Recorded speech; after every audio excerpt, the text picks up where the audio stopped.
Действительно, прям кайф да. Да, уже баштай берели да. Кечирээк кошулгандар кошула берет. Sexuality курсу Иннанын сабактары жазылган ошол жактагы базага киргизилесиздер баарыңыздар тең. Бул жакта Изаткан Жусупова деп көрүнүп турбайбы, бизде Кундуздагы амбассадор, академиянын амбассадору. Кундузга баардык амбассадор болгондуктан Кундузга $6000 төлөп бүт баардык сабактар доступка берилди. Мунун ичинен сиздерге кайсы сабактар берилет? Мурун сиздер кайсы сабакты окусаңыздар, мисалы, талдоо чеберин окудуңуздарбы? Талдоо чеберинен бул жакка да киргизилесиздер. Мурун бизнести окуган болсоңуздар, бизнеске дагы бул жакка дагы Иннанын сабагына дагы киргизебиз сиздерди. И плюс сексуалитиге дагы киргизебиз. 3 сабакка, эгерде мурун бизнести өткөн болсоңуздар, бизнеске. Эгерде бизнести эмес, только талдоо чеберин гана өтсөңүздөр, анда талдоо чеберине анан сексуалитиге киргизебиз. Бирок сиздер бир гана сексуалитиге гана төлөйсүздөр. Талдоо чеберине кайрадан, бизнеске кайрадан төлөбөйсүздөр. Только сексуалитиге төлөйсүздөр. Бирок сиздер талдоо чеберин окуп кайталайсыздар да. Мен өзүмдүн да кыргызча талдоо чеберимге доступ берем сиздерге, и бизнеске дагы доступ берем, и сексуалитиге дагы. Эгерде кааласаңыздар, мен талдоо чебери боюнча дагы Иннадан сертификат алам десеңиздер, ал жакта өтө деле аябай татаал эмес, болгону эле биздин окуп жүргөн эле мастер разборов боюнча, диагностика боюнча эле тест тапшырасыздар дагы, сертификат алып аласыздар. Аябай оор экзамен болбойт ал жакта, болгону эле практика жөнүндө эле. Мисалы, сизге заказчик карызы менен келди. Сиз эмне менен иштейсиз деп айтышы мүмкүн да. Же сексуалдык блогу менен келди. Кайсы фигураны коюп иштейсиз? Ушул сыяктуу эле да, разборду эле ошондой кылып тест менен эле тапшырасыз дагы. И ошол тесттин жыйынтыгы менен эле сизге сертификат берет. Талдоо чебери боюнча сертификат аласыз, бизнес окусаңыз бизнес боюнча и плюс сексуалити боюнча сертификат аласыздар. Бул бир гана сиздер үчүн, окугандар үчүн, окубагандар үчүн мындай мүмкүнчүлүк жок. Алар 150 миңге только талдоо чеберин гана окушат. Сиздер азыр 150 миң төлөп, мурун дагы төлөгөнсүздөр да. Ошон үчүн сиздерге ушундай сонун мүмкүнчүлүктү берели деп биз Кундуз экөөбүз чечим кабыл алдык да. Сексуалити курсу бизде 15 февралда башталат. 2 ай болот да, плюс 1 жылга доступ. Именно ушул сабактарга доступ берилет. Анан мен алымдын жетишинче кыргызчалаганга аракет кылам. Эгерде кыргызчаласам, ал жакка дагы доступ берем сиздерге.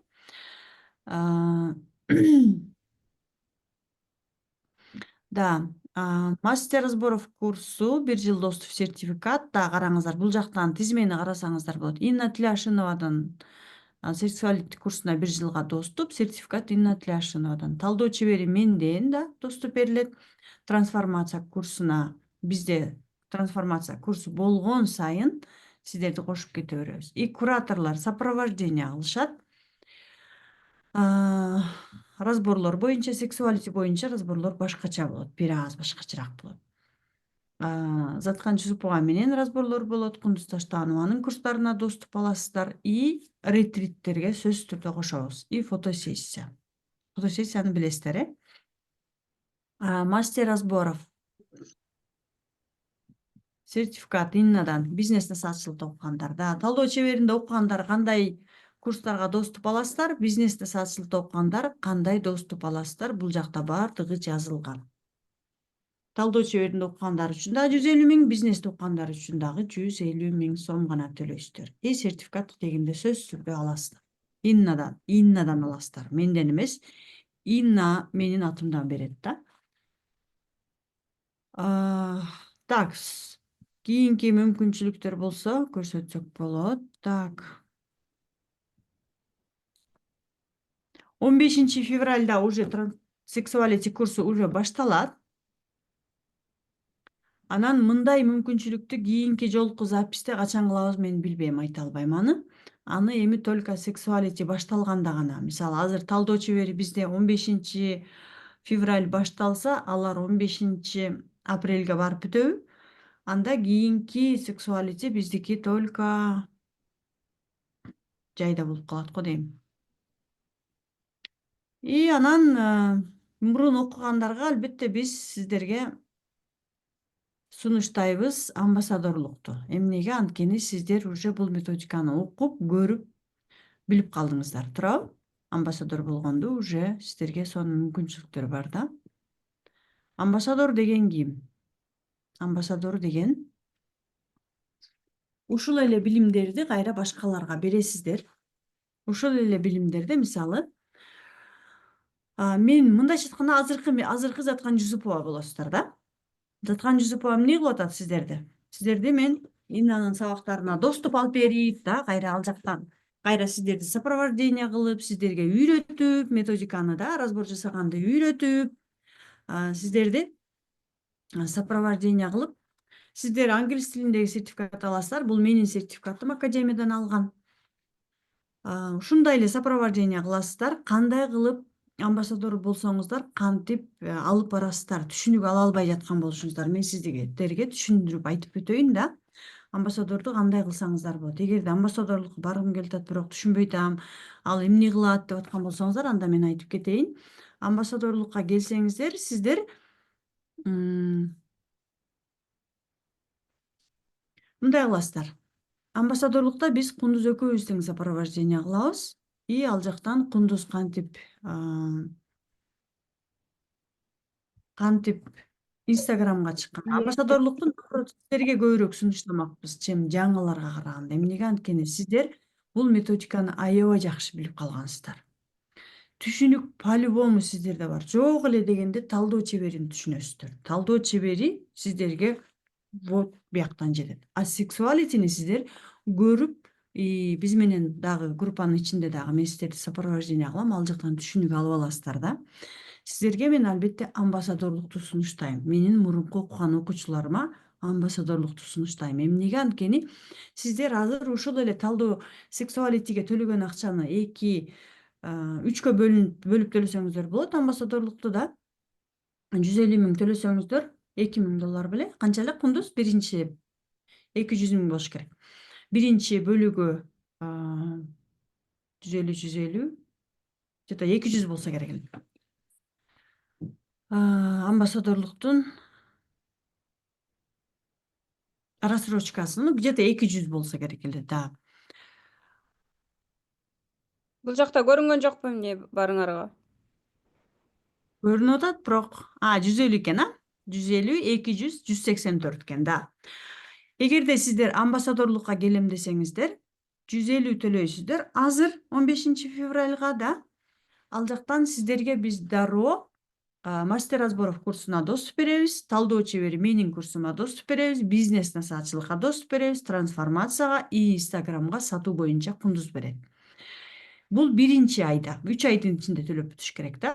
Анан экинчи айда сиздер ойлоп атышыңыздар мүмкүн, мен кантип кийинки акчаны төлөйм деп. Сиздер менен биз Кундуз экөөбүз дароо эле Инстаграмдарды алып баруунун үстүнөн, кантип окуучуларды алуунун үстүнөн, мисалы сиздер дароо эле жок дегенде, ладно, 5 окуучу алыңыздар 100 миң сомдон. И сиздер ал окуучуларды дароо Иннага сертификаты менен алганга аракет кылыңыздар. Эмнеге? Анткени сертификат менен алганда сиздер дагы жүзүңүздөр жарык, и окуучулар дагы мен сертификат үчүн келишет. Көпчүлүгү сертификат алгысы келет да. 150 миң төлөш, 100 миң төлөшү мүмкүн, 150 миң төлөшү мүмкүн, бирок бир гана шарты бар. Сиз биринчи жолу алып келген окуучуңузга Иннага $500 төлөйсүз. Кийин мисалы бизнести окутушуңуз мүмкүн, ошол эле окуучуга сексуалитини окутканда уже төлөбөйсүз, аны жөн гана киргизе берет. 10 сабагына киргизсеңиз дагы окуучуңузду бир жолу гана төлөйсүз, $500 болду. И 10 сертификат кайра алып берсеңиз болот. Мен бир аз оорураак айтып аткан болсом, жакшылап көңүл буруп угуңуздар да. Эгерде мына экинчи ай 200 миң деп атпайбы, биринчи айды 150 миң менен рассрочка менен бул жакта мүмкүнчүлүктөр бар, төлөп кирсеңиздер, экинчи айга жок дегенде 4 окуучу алсаңыздар 400 миңге да. 400 миңдин $2000 4 окуучуга төлөйсүздөр Иннага. 200 миңди бизге төлөп койсоңуз, мисалы да, сиз кийинкисин дагы алып кете бересиз. Өзүңүзгө ала тургандай кылып көбүрөөк алганга уже опыт аласыз. Биринчи айда опыт аласыз, экинчи айда уже дагы набор кыласыз. Мисалы ошол эле 4 окуучуңузду сексуалитиге алышыңыз мүмкүн. Талдоо чеберин окутасыз биринчи да, андан кийин сексуалитиге аласыз. 100 миңде мисалы дагы 400 миңда сексуалитиге алганда сиз уже ал окуучуга акча төлөбөйсүз. 400 миң сизде калат.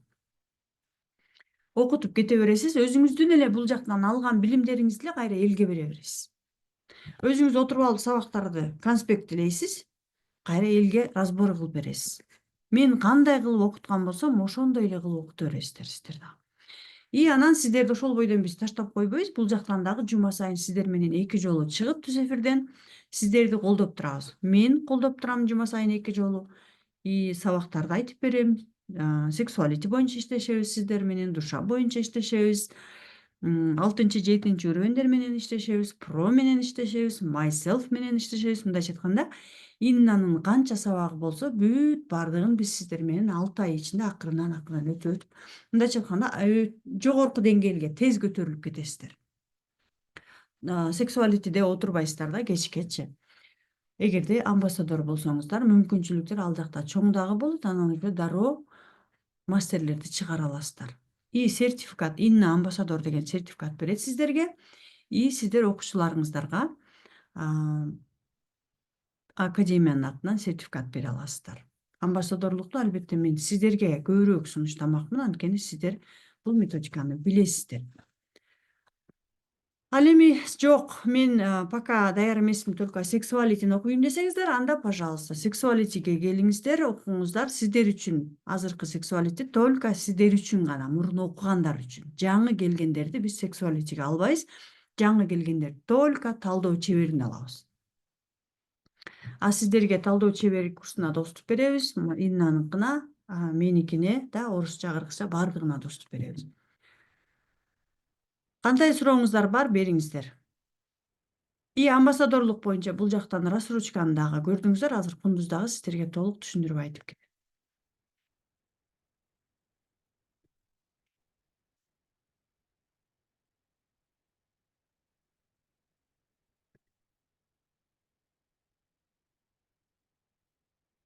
Так.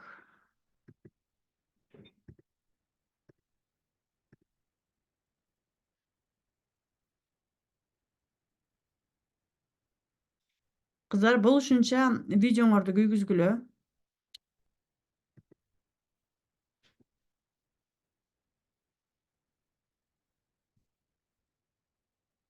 Сурооңуз болсо чыгып бергиле, кыздар. Чё молчим, а? Азаткан эже, сексуалити саламатсызбы? Сексуалити орус тилинде болобу деген суроолор болгондо ошого да жооп берип коесузбу? Сексуалитинин сабактары орус тилинде болот да. Сөй дегенде Иннанын сабагына доступ берилип атпайбы? Азыр Иннанын өзүнүн академиянын сабагына доступ берилген үчүн туура сексуалитини сиздер орусча, орус тилинде окуйсуздар, туура. Бирок давай доступтун баардыгын ачып берип коем бул жака. Сиздер орус тилинде окуйсуздар, бирок разбор жасап жаткан учурда биз кыргыз тилинде эле жасайбыз. Кыргызча эле сопровождение кылабыз. Элина сопровождение кылат, Зина сопровождение кылат. Биздин кураторлорубуз азыр сексуалитиде Элина менен Зина. Элина менен Зина биринчи, мисалы, полностью кандай фигуралар керек, кандай практикалар керек, алар өздөрү да өтүшөт биринчи кезекте да. Биз да аны талап кылабыз. Анан кайсы разборду кандай кылып жасаш керек? Мен өзүм болом сексуалитиде сиздерге эч качан таштап салбайбыз да. Мисалы, түшүнбөй жаткан болсоңуздар, Заткан, мен бул жерде мына деструктивный сексуальный программа дегениңди түшүнбөй атам. Бул эмне дешиңиздер мүмкүн да.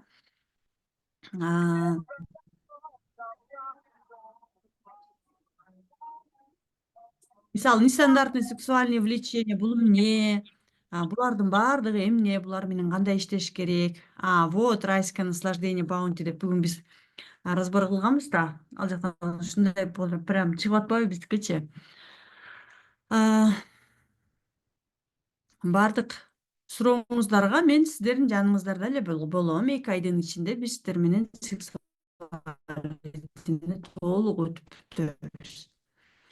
Бирок сексуалити аябай күчтүү энергия менен болот. Сиздерге дароо айтайын, анткени баардыгыбыз аялбыз да. Сиздер талдоо чеберин өткөнсүздөр, ошондуктан сиздер уже даярсыздар. Талдоо чеберин өтүп бүткөндө эле дароо эле сразу сексуалитин өтсө болот негизичи. Эми сиздер 1 жылдан бери иштеп атасыздар өзүңүздөр менен. Ой, мен талдоо чеберин полный бүтүрөйүн, анан иштеп баштайм десеңиздер, анда кеч каласыздар. Анткени ушул моменттен баштап дароо өтүп алышыңыздар керек. Себеби дегенде эң күчтүү результат, эң күчтүү энергия именно ошол сексуалдык жакта экенин баарыбыз тең билебиз да. Сыртыбыздан унчукпай жүрүшүбүз мүмкүн, бирок ичибиздеги күчтүү энергиянын баардыгын ушул сексуалити менен алып чыга аласыздар. Сексуалитиден сиздер эмне аласыздар? Биринчи эле кезекте жолдошуңуздар менен болгон мамиле оңолот. Сексуалдык блоктордон чыгасыздар. Жолдошуңарды сезип баштайсыңар. Вот именно сексуалити деген бул уровень эмне деген уровень? Хочу деген уровень да. Хочу. Хочу деген эмне? Хочу. Каалайм. Максаттарыма жеткенди каалайм. Акча каалайм. Секс каалайм. Дагы акча каалайм, дагы башка түрдүү максаттарымды каалайм. Каалайм, хочу деп жазып атпайбызбы максат жазганда? Вот именно ошол каалайм, именно ушул сексуалити уровенинде именно ошол энергия аркылуу келет. А биринчи уровень талдоо чебери. Ал жок дегенде ойгонуп, жашоо деген бар турбайбы, мен жашап аткан турбаймынбы деген уровень да. А сексуалити именно вот это я хочу, вот это хочу деген уровень. И бул жакта уже сиздердин хачуларыңыздар ойгонот дагы, анан жашооңуздарда действительно мамиле оңолот, акчанын деңгээли көтөрүлөт. Мамиле, өзүбүзгө болгон мамиле да, өзүбүздүн денебизди кабыл алып баштайбыз. Прямо ар бир точкабызды трансформация действительно күчтүү болот бул жакта. Предназначение боюнча дагы эң чоң акчанын энергиялары именно ушул сексуалдык блокча, сексуалдык энергиябызда. Прям 2 ай болсок, 2 ай ооп жыгылабыз чындыгында эле да.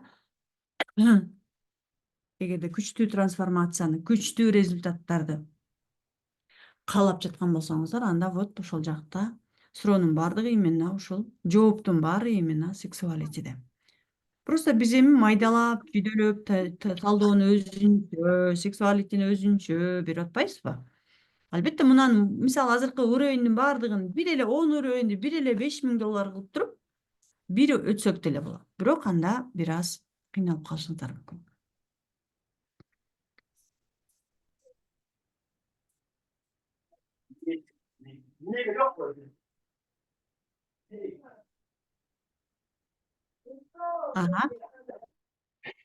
Давайте сурооңуздар. Ника шкафта толтура. Анара.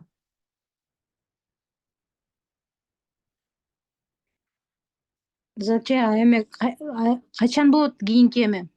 Кийинки набор. Кийинки набор азыркы 15-inde башталган талдоо чебери 15-апрелде бүтө турган болсо да, 15-март, 15-апрелге барып бүтсө, май антип салабыз. Өзү негизи биздин планыбыз быйыл жайда иштебейбиз деп сүйлөшкөнбүз. Себеби иштегенден кийин биз сопровождение кылып до конца иштешибиз керек. Жай айларында болот же күзүндө болуп калат. Тем более биз азыр амбассадорлордо сопровождение кылабыз. Кийинкиси бир аз кечирээк болуп калат да.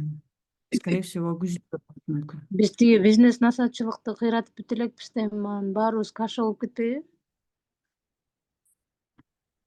Мисалы азыркы келип аткандар деле убагында бизнес менен талдоону бир эле окуган, бизде бир эле поток бар, анан силер экинчи эле потоксуңар да.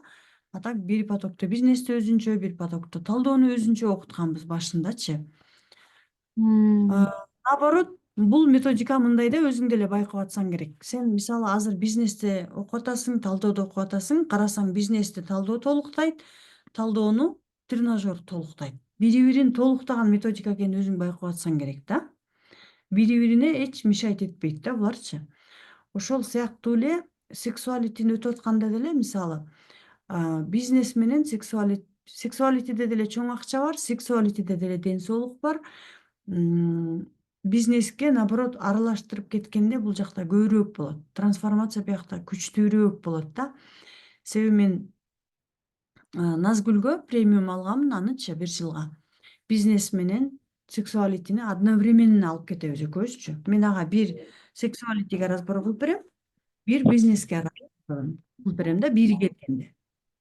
Ошон үчүн эгерде чоң результатты кааласаңар, анда именно элестетип келе. Назгүл именно жеке келген үчүн да, ал плюс бизнести окуду.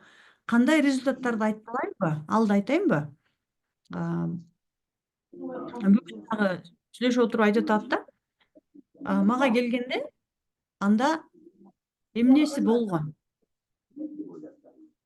Исановада разбор болду Изатчы. Жок, онлайн разбор. Микрофонуңуздарды өчүрүп турасыздарбы? Назира эже, Назира айым.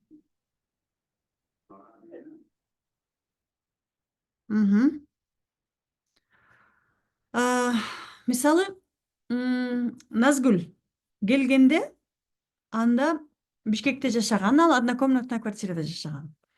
Туура анын күйөөсү дагы жакшы акча иштейт, бирок ал учурда акча таппай калды да жакшы.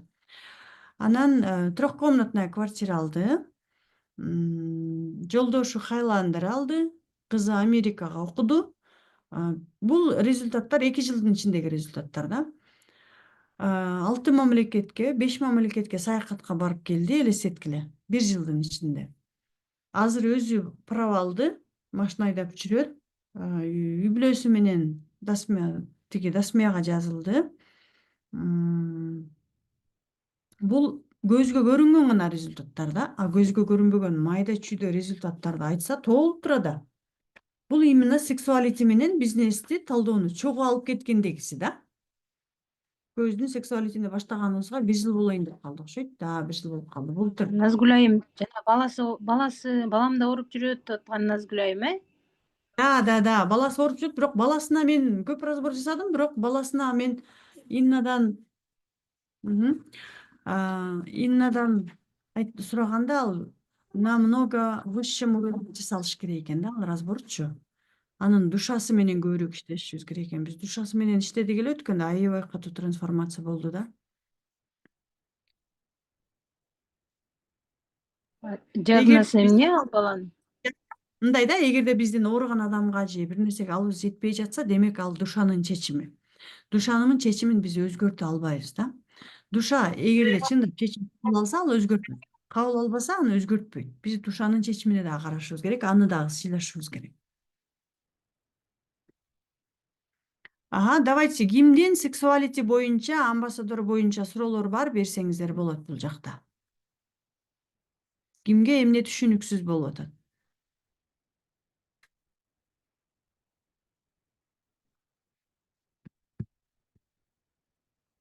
Мен силерди көрбөй атамбы, же силердин видеоңор өчүкпү? Кыздар. Видеолор өчүк экен. Затканжы.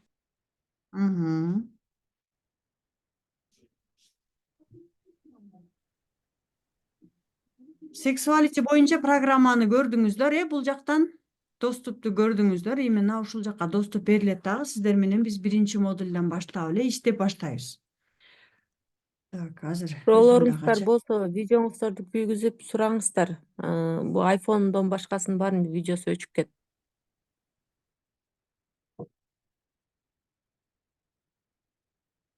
Да, сиздер Эринага суроо берип аттыңыздар беле? Ошол сурооңуздарды эгерде бере албай жатсаңыздар, хотя бы бул жакка комментарийге жазсаңыздар деле болот, чатка. И бул жактан жооп беребиз. Буга чейин менден сурап аткан суроолоруңуздар тартынбай сурай бериңиздер. Бул Zoom ошон үчүн да уюштурулган. Да, бул именно сиздер үчүн гана уюштурулду. Бул жакта башкалар жок. Мурун талдоо чеберин окугандар үчүн гана.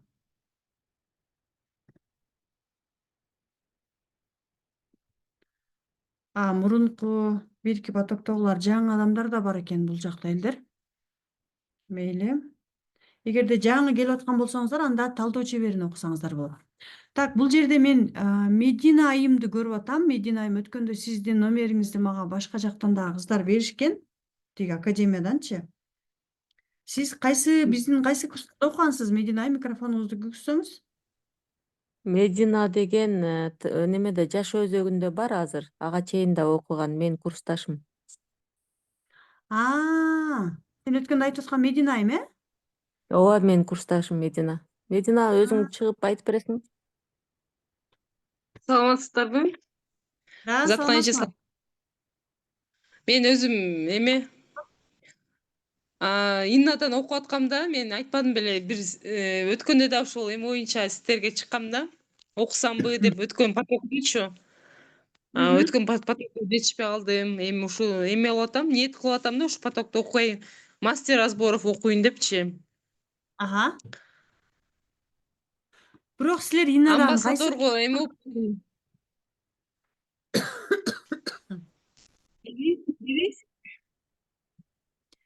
Иннадан кайсы потокту окудуңар? Иннадан мен сентябрбы, августпу тиги эменин алгам тиги эмени. Нейро подпискасын.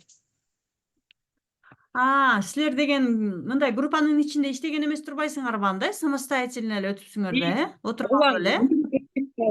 Ошол эле, ошо боюнча эле эме болуп келатам да, ошодон кийин анан сиздин эмеңиз Жаш өзөккө катышып, анан мен да жакшы түшүнүп баштадым да. Инадан да карап, сиздин да Жаш өзөгүңүздү окуп, кыргыз тилинде да окупчу. Анан ошону аябай жагып келди. Анан азыр ошо буюрса тиги амбассадорго деп ниет кылгам, чё-то ал болбой калды окшойт. Анан мастер разборовго окуп турайын деп атам биринчи.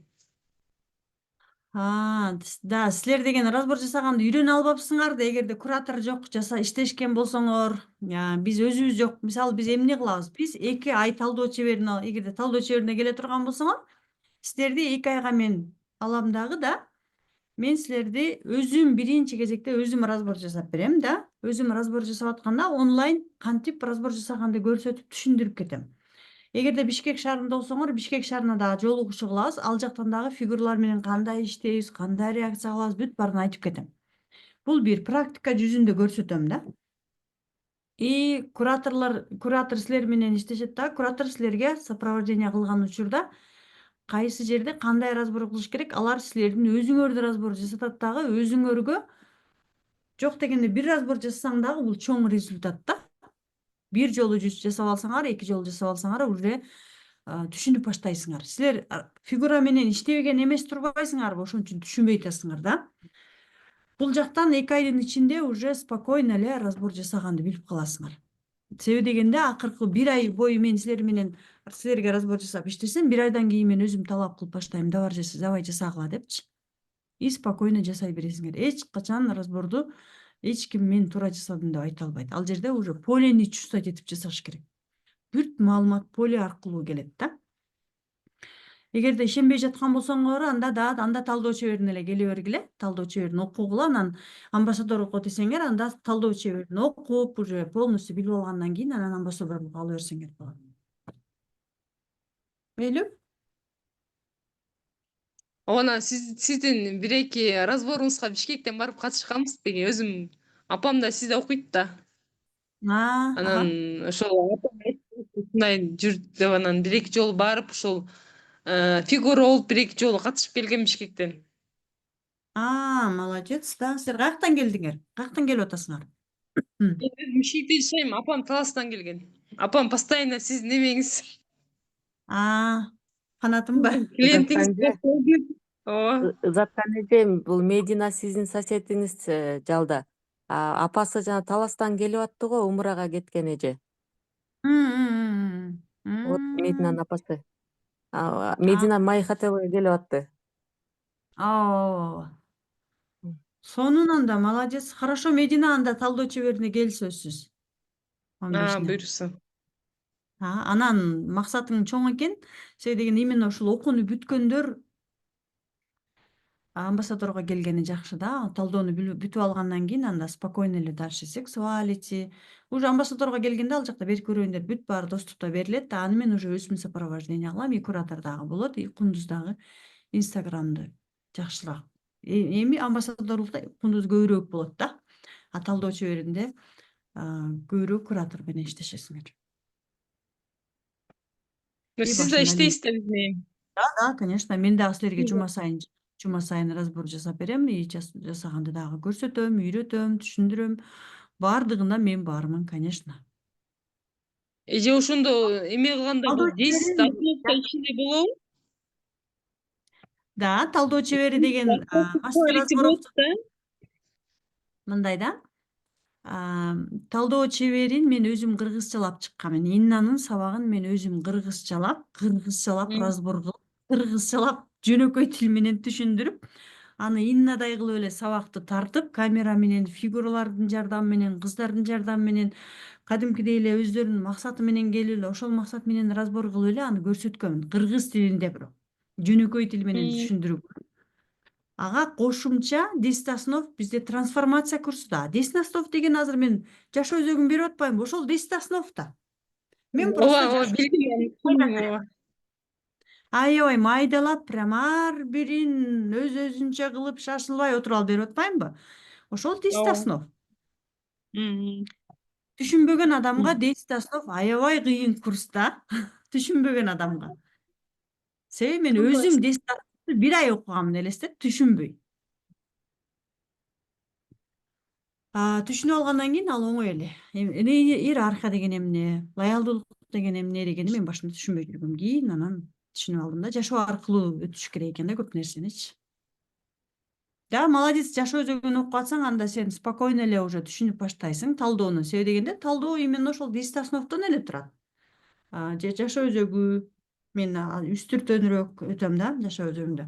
Трансформацияда уже бир аз тереңирээк киребиз. Апаңдын фигурасына өт, апаңдын фигурасы тараптан кара деп. А талдоодо уже прям полностью эле жайылып кетебиз. Ошонун эле жайылганы да. Ошон үчүн келиңиздер да талдоо чеберине. Так, бул жака биздин жаңы айымдар дагы кошулду. Жаңы айымдар сурооңуздар болсо бериңиздер. Динара бар экен. Талдоо чебери боюнча Кундуз бул жака маалыматты берип койбойлубу? Бул жакта жаңы кошулган айымдар бар экен. Бизде бир гана талдоо чеберине деп жөнөтүлгөн, бирок бул жакта азыр баары бар экен. А талдоо чебериндегилер талдоо чебериндегилер сиздер түшүндүңүздөр,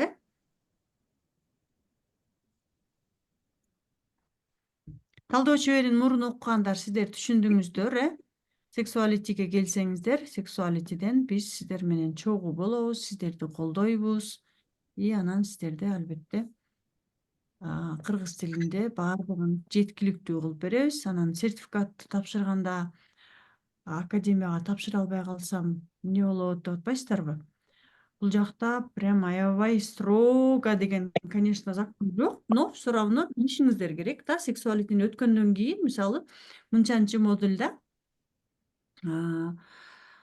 нестандартное влечение, сексуальное влечение деген бар. Ал эмне? Ал кандай учурларда кантип иштеш керек деген ал ошол эле сабакта берилген эле суроолор кайра сабактар кайра эле суроодо берилет да. Ошону эле жооп бересиздер. Всё. Анан алдын ала 1-2 тестти көрүп туруп, ага деле суроолорун биз группанын ичинде деле бир сире обсуждать этип туруп, талкуулап туруп, анан кайра жооп берсеңиздер деле болот. Андан попыткасы көп эле болот, эч переживать этпеңиздер. Кураторлор сиздерге жөнөтөт, и сиздер аны сдавать этесиздер тест аркылуу. Мындай деле суроо. Мен болушунча жеңилдетип бергиле деп айтам академияга, да?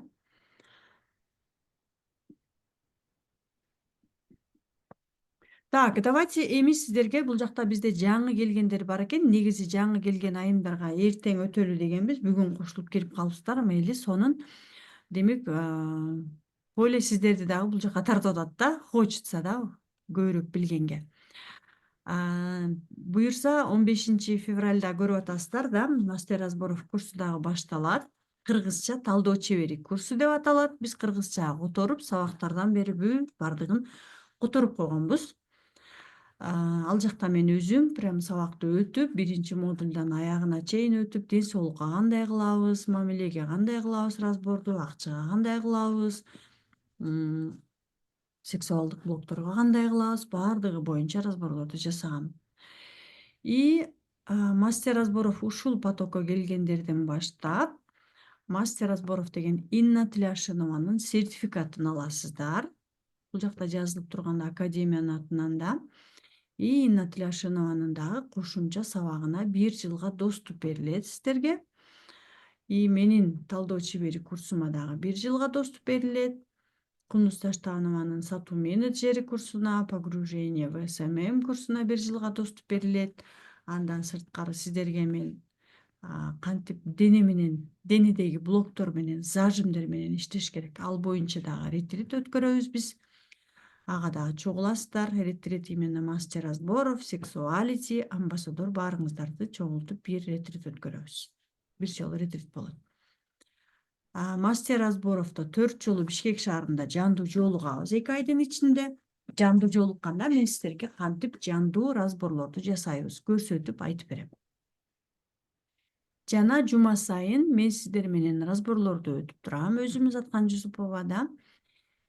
И 2 жумада бир Кундуз Таштанова сиздер менен түз эфир өтөт дагы, кантип биз түз эфирге чыгабыз, ошол боюнча дагы маалыматтарды берет.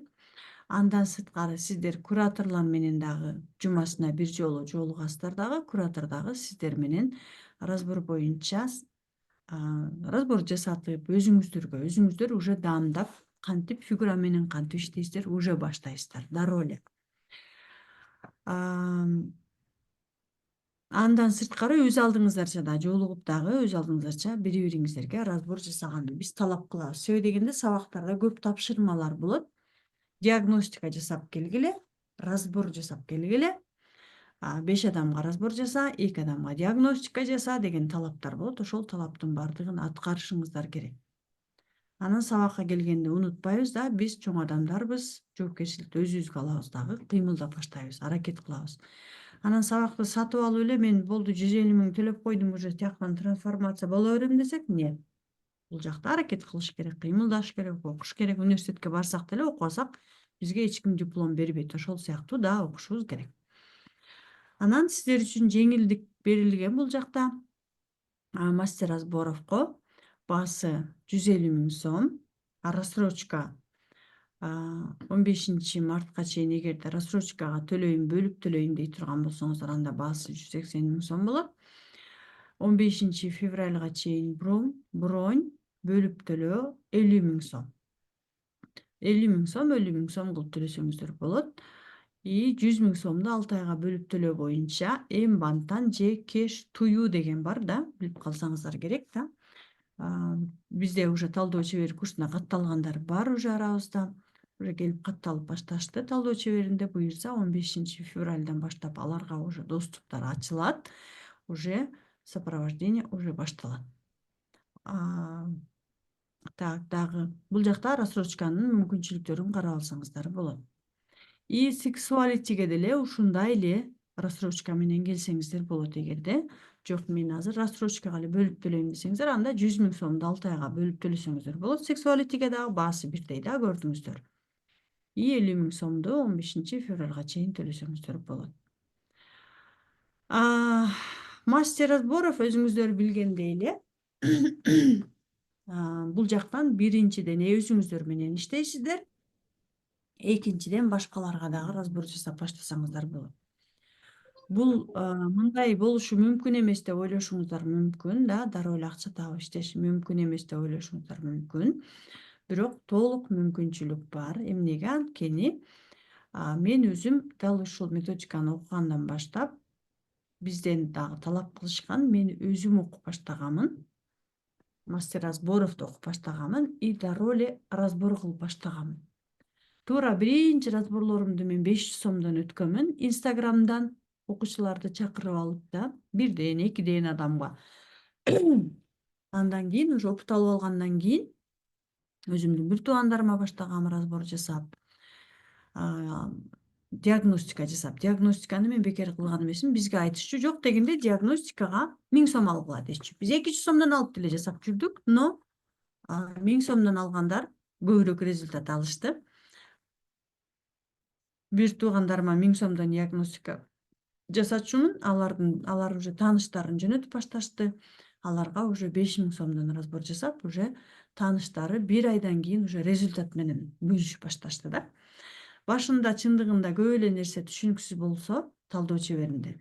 Бирок өзүңүздөр жашоодо башкалар менен иштегенде, менин колуман келет турбайбы деген нерсеге келип баштайсыздар. Мисалы, мен деле талдоо чеберин түшүнүп түшүнбөй эле барып окугам, чынымды айтайын да. Себеби дегенде мен башка курста окуп жүрүп эле Иннага барып калдым. Ал жактан 150 миң рассрочкага төлөп окугам. Мен өзүм дагы Тинькофф аркылуу 2 жылга алгам эле эсептегиле. 1 айда 6000 сомдонбу ушундай болчу. Окудум, дароо диагностика жасап баштадым, түшүнүп эле разбор жасап баштадым. Өзүм канча жолу ыйладым ал жактан да. Бизде группанын ичинде да иштешчүбүз куратор менен. Өзүм дагы результат алып баштадым, элдерге да результат берип баштадым, акча да иштеп баштадым. Акчасы жөнүндө айта турган болсок, мисалы, мен бир күндө 3 разбор жасачумун. Инстаграмга эле чыкчумун. Инстаграмды бул жактан сиздерге Кундуздун сабактарына Инстаграм боюнча доступтар берилет. Ошол сабактарды көрүп алып эле Инстаграмга чыгарам, иерархия эмне экенин айтып берем, лоялдуулук эмне экенин айтып берем. Элдердин башын ортуп да түшүнбөйт эч ким ал кезде деген биринчи Кыргызстанга мен алып келгенмин да. Айтып берем, сториске баягындай картиналарды чыгартам кыздарга да. Өзүм чыгалчу эмесмин ал кезде. Анан билбейм, же мен өзүм менен иштегендиктенби, же сексуалити менен иштегендиктенби, мага адамдар разборго келе берет эле да. Сексуалити менен иштеп баштагам да мен дароо эле талдоону бүтүптүрүп эле, дароо эле талдоону июндун аягында бүттүп, июлда сексуалити башталды. Сексуалитиде жанагындай максаттарыңды жазасың, күндө мынчадан разбор кылып атам, муну кылып атам, жолдошум менен мамилем жакшы, өзүм менен мамилем жакшы, өзүмдү сүйүп калдым деп ушулардын баарын жазасың да. Анан эле прокачивать этесиң прям конкретно да. Билбейм каяктан келишкен, азыр эсимде дагы жок. 3төн адам келет бир күндө.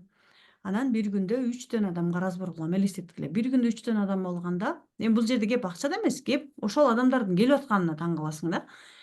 3 адам келет, 5000 сомдон 15000 сом да. Бир күндө 15000 сом иштейм, бир жумада 3 жолу разбор кылам. 3 күн. 15000ден 45000 болот да. 45000 болгондо 45, 2 жумада 90, 4 жумада 180 болуп атабы? 180. Андан сырткары трансформация курсун өтөм индивидуально. Ал жакта бир башында индивидуально өтүп жүрдүм 5000 сомдон. Ошол биринчи клиенттеримдин бири Айзирек. 6000 сомдон Айзирек окуган, бир ай күтүп окуса керек эле Айзирек, Айзирек именно бир ай күтүп отуруп, анан 6000 сомдук менин трансформация курсуму индивидуально өткөндөрдөн да Айзирек.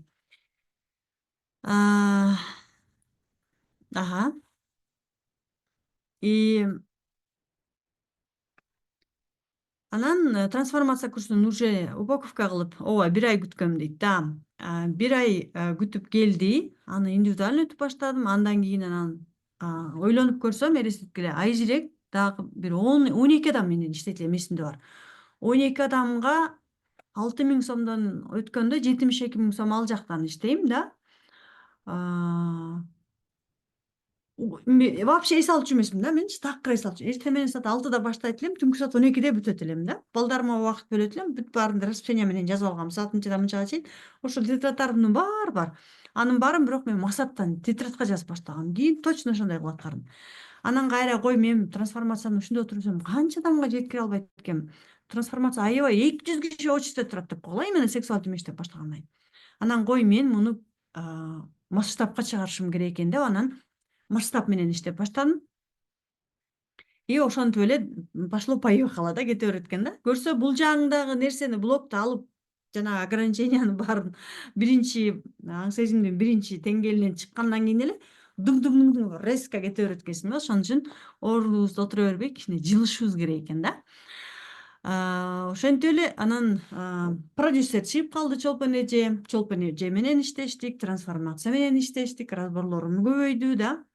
трансформация менен иштештик, анан эле кундуз менен иштешип калдым. Ушинтип эле эбепке себеп болуп эле прям кеттик да прям. Ошон үчүн ордуңуздардан жылбаңыздар, аркага вообще карабаңыздар, алдыга карай эле кете бериңиздер. Тем более азыр сиздерде сонун мүмкүнчүлүк болуп атат да. И талдоо чебери 2 ай 1 жыл доступ 15 февралда башталат да. 50 000 сомду сиздер 15 февралга чейин берип, 20 000 сомду брон кылсаңыздар дагы болот. И анан 100 000ди 6 айга рассрочкага М плюс кеш туюу менен 6 айга ал жакта 6 айга бөлүп төлөйсүздөр. Зат Биз эже, да бизге деле эме 2 жылга бөлүп төлөө кылбайсызбы деп коюң.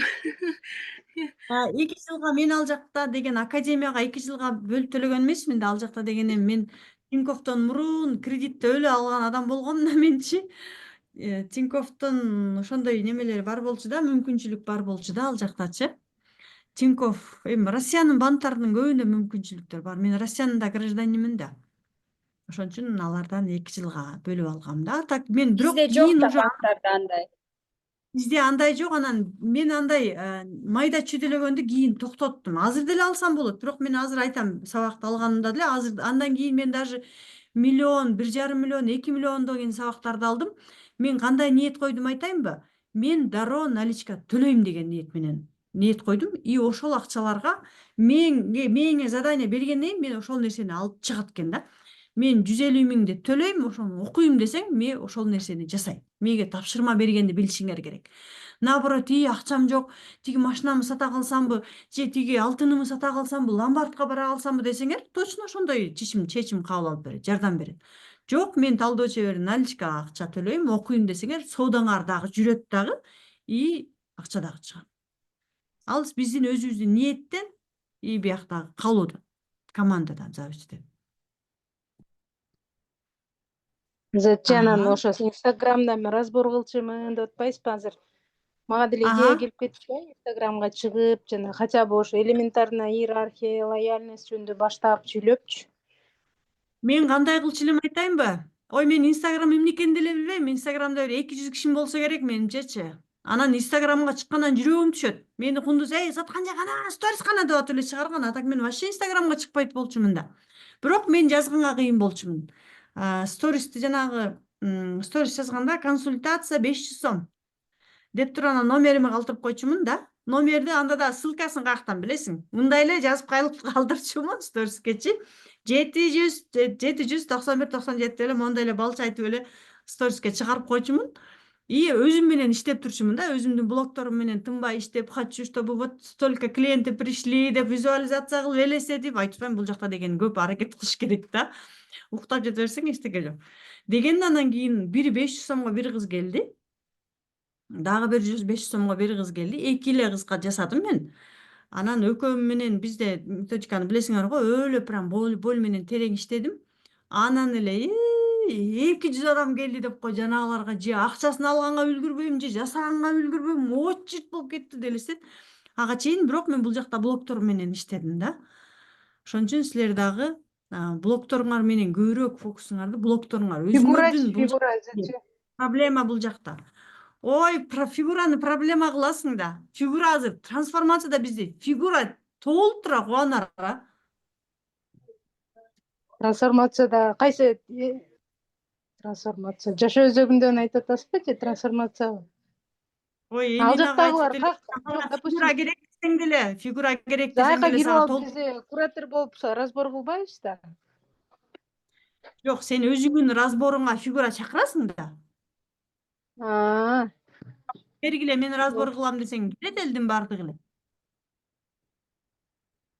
Даже биз өзүбүзгө фигура издеп таппай калып атабыз го. Ай, бул жакта адамдар толтура. Онлайнбы? Группанын ичинде толтура эле фигура алсаң болот. Просто эле ваш мозг, короче, ваш мозг не хочет ничего. Целиң эмне? Анара, максатың эмне? Какая цель? Фокусуң цельде болуш керек. Кантип ал жака цельге кантип жетесиң, аны мен өзү эле придумать этет. Давай мынтип кылалы, давай тигинтип кылалы. Жок эле дегенде Заткан Жусуповага же Кундуз Таштановго жазалы, бизге трансформацияга ошол жактан фигура алганга уруксат берсин десең деле эмне үчүн биз бербейбиз? Биз бере эле атпайбызбы? Доступ берип атпайбызбы? Трансформация менен иштешкиле. Фигура алгыла. Жаш өзөгү менен иштешкиле. Силер башка бирөөгө жардам бергенче өзүңөргө да кылып атпайсыңар. Мына азыр 26 адам отурат. Мен эртең саат мынчада разбор кылам, мага киргиле деп группа ачып кой. Жок деген 10 адам керек. Понимаешь? Блогу барларчы, допустим, фигура жалгыз эле мага консультация кылып бергиле дегендерчи, аларга мындай эле нейронный эме менен эле кылыш керекпи? Да, эгерде өзүм жалгыз иштейм десе, өзүң жалгыз эле көзүңдү жуум, биякта эле сен экинчи фигураны сез, үчүнчү фигураны сез деп эле эсептесең болот. Эртең онлайн иштешебиз. Давайте мен силерге эртең онлайн разбор жасаганды үйрөтөм. Именно на нейронах. Антип иштешип келатсаңар керек, кыздар, Нейрона ошол кыла элекпиз да, мындай эле баягы өзүбүз группада фигура болгон үчүн. Ал оңой эле трансформация. Анары тренажер это же на нейронах. Трансформация же на нейронах. Ооба. Ну, и что куда дальше?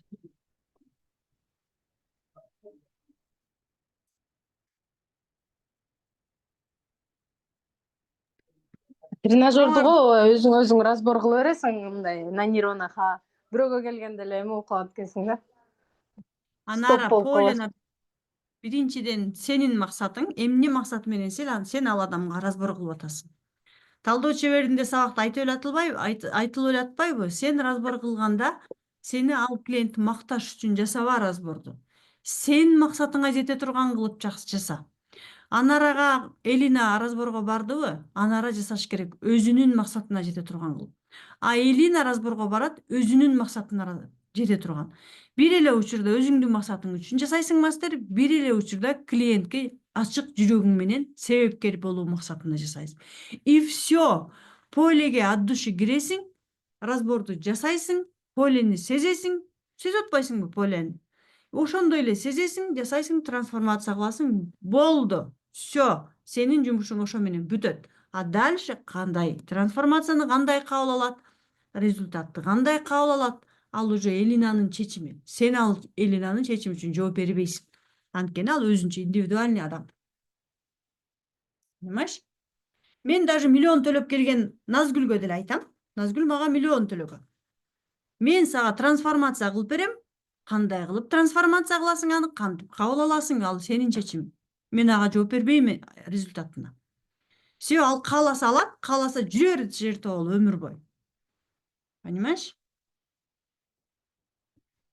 Мен блогторун табам, анан трансформация кылам и все. Ооба. Түшүндүм. Но мен өзүмдүн максатыма жетиш үчүн жасайм. Ал өзүнүн максатына жетиш үчүн келет. Бир эле учурда мен да максатыма жетем, элге да жардам берем, билим менен дагы бөлүшөм. Ага да жакшы, мага дагы жакшы. Понимаешь? Эч кимге бергим келбей отура берсе, мен отура бермекмин. Мен наоборот айтып атам, алгыла, окугула. Мен мисалы былтыр именно ушул методиканы 23-жылы бизнес наставительстводу биринчи жолу баштап, элдерди ушул методикага үйрөтүп баштадым да. Дегенде мага аябай көп мастерлер жазышты. Зачем сен бул методиканы элге үйрөтүп атасың? Үйрөтпө. Разбордун деген баркын кетирип атышат. Разборду деген үйрөтпөш керек. Разборду деген мындайча айтканда жадный болуп башташты, бөлүшпө депчи. А мен айттым, эмне үчүн бөлүшпөшүм керек мен? Баардыгы мага разборго келсин деп отура беришим керек. Пускай үйрөнүп алып жок дегенде өздөрүнө разбор кылсын. Элге кыла албаса дагы. Деп үйрөтүп койдум, көп эле адамдар чындыгында көптөгөн результаттарды уже алып башташты. Аябай сонун. Прям өзгөрүү. Жок деген 2 айдын ичинде разбор кылса дагы уже көп түшүнүп. Кийин группанын ичинде иштешип башташты. Канча адамга элестет, 70 адам почти үйрөндү. Сонун эмнеси жаман. А бүгүнкү күндө Инна өзү берип атат. Жок эле дегенде өзүңөр үчүн окуп алгыла. Ладно, элге разбор кылбай эле койгула, хорошо. Өзүңөрдүн жашооңорду элестеткиле, жолдошуңар менен болгон мамилени да. Балдарыңардын эртеңки жашоосун, балдарыңардын ден соолугун, балдарыңардын келечегин да, өзүңөргө болгон мамилени, өзүңөрдүн таап аткан акчаңарды, жашооңорду, сезимиңерди таң атканда турдуң кандай маанай менен, кеч жаттың кандай, жүрөсүң кандай менен, ички абалыңда өзүң менен өзүң монтип вайна боло бересиң. И ошого 150 миң төлөп үйрөнүп алдың. Жыргал да чындап айткандачы. И группанын ичинде өзүң үчүн разбор кылып койдуң. Это тоже прям сонунда. И мындай билимди билбейм мен каяктан алса болот. Мен мисалы көп эле психологиялык курстарды окугам, бирок мындай билимди эч жактан көргөн эмес.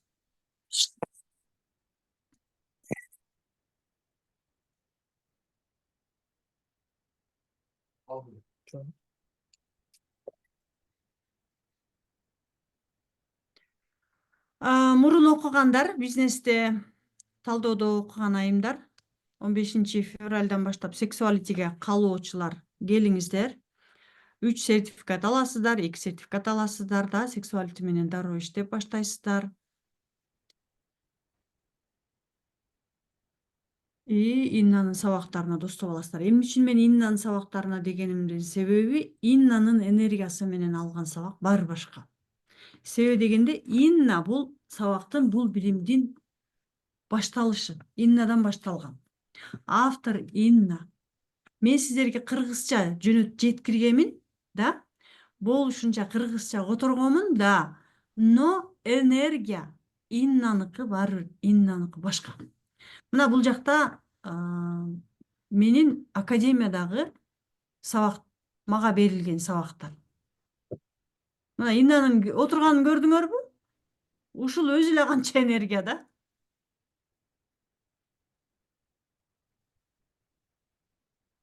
Командасы менен сонун кылып прям берилген.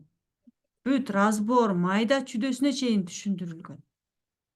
Сексуалити. Ушул айтасыңбы? Эмне?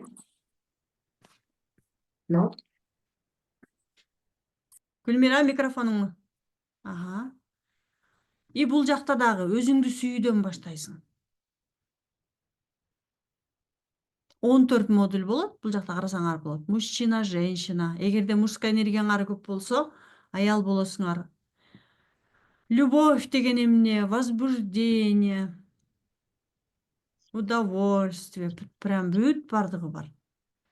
Билбейм, мен прям ар бир сабагын прям ар бир клеткам менен кабыл алам да, Иннанын ар бир сабагын.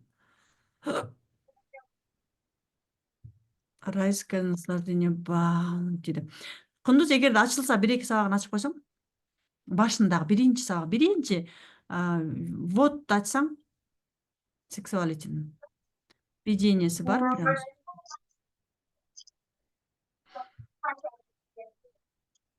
Сексуалити кыргызча которулган эмес, талдоо чебери, анан бизнес нас ачылып которулган. Сексуалитин эми ушундай кылып которуп берем силерге. Мен дагы Иннадай болуп кийинип алып да.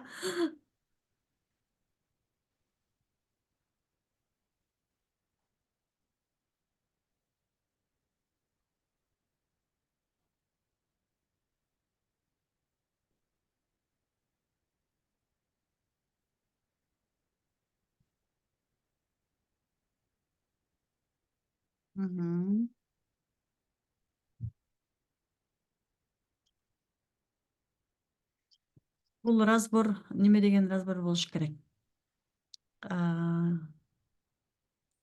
Кандай эркек кандай аялды жакшы көрөт? Өзүн сүйгөн аялды жакшы көрөбү же жертва болгон аялды жакшы көрөбү деген. Бул жанагы аял менен жигиттин ортосунда сексуалдык энергия болгон, берилген энергия прям сонун.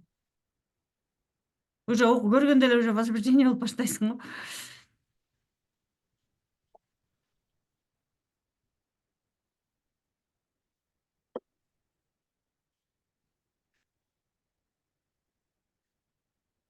Так. Не деп чак? Сексуалити кыргызча которулганбы дейт. Медина, сексуалити кыргызча которула элек.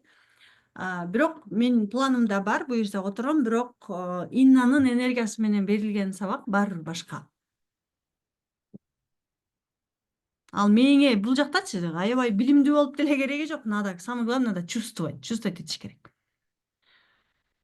Мен көп жолу өзүм сексуалитинин разборлорун аябай көп өткөмүн.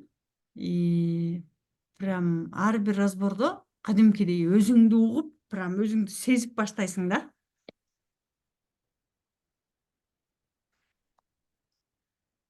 Так, бизге биринчи сабагын, сексуалитидеги биринчи сабакты ачып берип койсуңбу Кундуз? Иннанын энергиясын бир алып калалы. Ал ачылбай эле мага. Пока ачыла элек. Жа ачылды ана кайсы ягын басам? Первый уровень сексуалити, да? Сексуалитет кирип эле атпайсыңбы? Ошонун биринчи эле сабагы бар, бир мүнөттүкпү, 3 мүнөттүк эле, ошол эле керек. А мына 1 мүнөттүктү көрсөтпөдүм, ачпадым мына. Ушул да. Он долго загружается. Он экинчи уровень сексуалити. Биринчи уровень деген отдельный барбы вкладка. Душа, 4-дневное обучение, создатель, бизнес-разбор, проект. Сексуалитет жөнүндө эле сөз болуп жатат азыр. Так, вот здесь, смотрите. Но они же Вот, получат, боякта, мисалы үчүн. А мына ачпадым, жаңы эле ачтым. Приветствуем тебя, дорогой друг, на курсе сексуалити. Мы видим, что фигура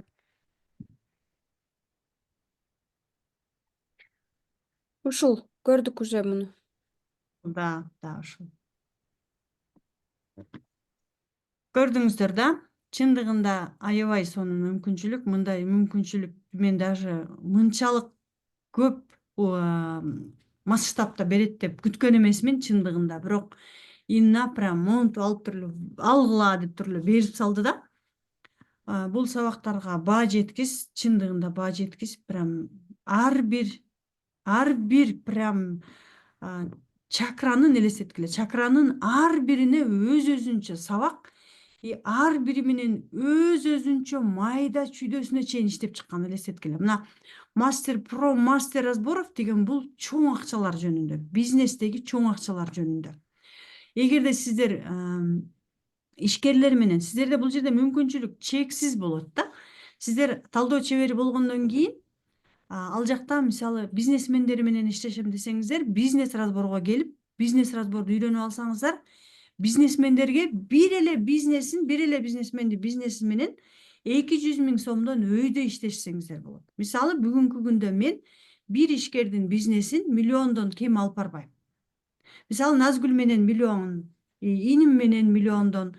Эң кызыгы эркектердин бизнеси менен. Мисалы мен Кыргызстанда канча ишкерлерди көрөм, канчасы страдают. Аракет кылат, но не идет да бизнес.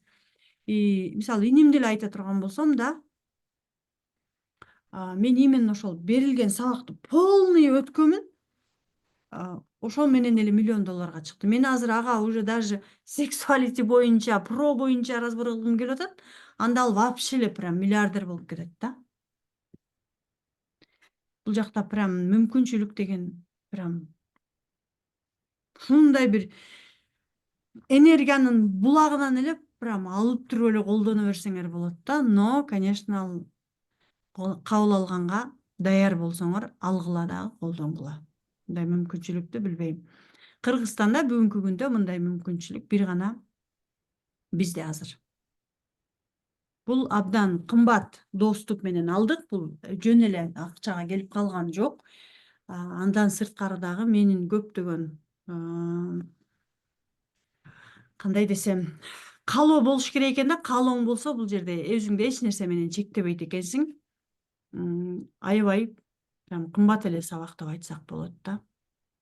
Бизге бул сабактарды Инна жөн эле ачып берген жок. Буга дагы канчалаган акчалар төлөндү да.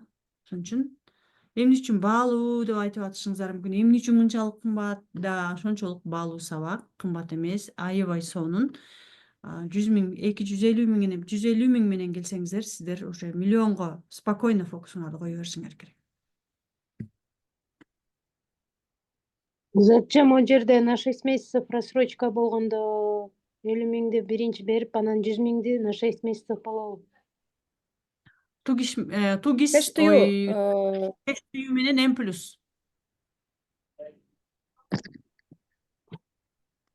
М+ менен кеш түйүүдан оформдетсең болот. Ал сиздер уже сексуалити да. Ага, нет, бул мастер разбор эме сексуалити. Да, сен сексуалити болот. Баары эле жакшы Жок кызым. Сексуалитиге деле ушундай кылса болот да. Сексуалитиге да ушундай кылсаңыздар болот. Получается, сексуалитиге вот как можно сделать, да? 15 февраль предобучение башталат. И 1 мартта официалдуу түрдө выключаю микрофону, да, вот здесь Назми, Гульдесте, Назира Ширалиева. 1 мартта официально, да, у нас начинается. То есть 15 февральда у нас 15 февралга чейин сиз эмне кылсаңыз болот. Сиз азыр мына 100 миңди кэш тую менен алсаңыз болот. 6 айга рассрочка 6 айга, 6 айга рассрочка. А 50 миңди болсо сиз можете до 15 либо до 1 марта, да, 20 миң, дагы 20 миң. Анан в конце 10 миң кылып дагы бөлүп төлөсөңүздөр болот. Но что мы подарим бул жакка, да? Азыр дароо оплата бронь болгондорго жашоо өзөгүнө кошуп, плюс еще трансформация курсун дагы белекке беребиз, да? Вот. Получается, азыр сиздер мына 100 миңди 6 айга бөлүп төлөсөңүз болот, кэш тую менен. Бул кэш тую менен. Эме болсо, менеджерге дагы кайрылсаңыз болот, да, кураторго. М плюс менен 100 миңге каралган. То есть 50 миңди сиз 15 февральга чейин бөлүп төлөсөңүз, мы вам даем хороший бонустарды. А если жок, мен 1 ай бөлүп төлөгүм келет, 1 мартка чейин бөлүп төлөйм десеңиз, 1 март эмес, 15 мартка чейин бөлүп төлөйм десеңиз, анда уже 180 миң болуп калат, да. То есть 100 можно взять рассрочку, а 80 уже получается эме, да. Если бөлүп төлөйм десеңер 180. Вот, а если получается дароо төлөйм десеңиз, анда 100 болуп калат, да. Түшүндүңөрбү же түшүнгөн жоксуңарбы? Түшүндүк, ооба. До 1 15 марта, февраля у нас, получается, 50 тысяч надо отдать, а остальное на 6 месяцев кэш да, тую, до 1 марта. Да. 1 марта официальное прям обучение начнется. Если вы все успеваете, все оплачиваете до 15 февраля, соответственно, мы тоже полный доступ открываем, и 15 февраля предобучение ваше. Предобучение. Ой, февраля, 1 марта. Как раз-таки фотосессияга жөнөтөм, бир сыра инстаграмга да убактыңар болот, плюс-минус 1 жумада даяр болот фотосессиялар, сүрөттөрү. Анан 1 мартта официалдуу түрдө biz уже киришебиз, да, полностью. Расписание менен. Талдоо чебери деле 150, да, получается. Аны деле ушинтип бөлүп төлөө каралган. Ал жакта дагы ушинтип мына бөлүп төлөө каралган. 15 февральга чейин полный оплата кылсаңар 150, да? А если жок, 15 мартка чейин бөлүп төлөйүнчү десеңер, анда 180 болуп калат. Анда уже 180 болуп калат, 15 мартка чейин бөлүп төлөйм десеңер. Вот, я рекомендую попробовать через кэш либо М+.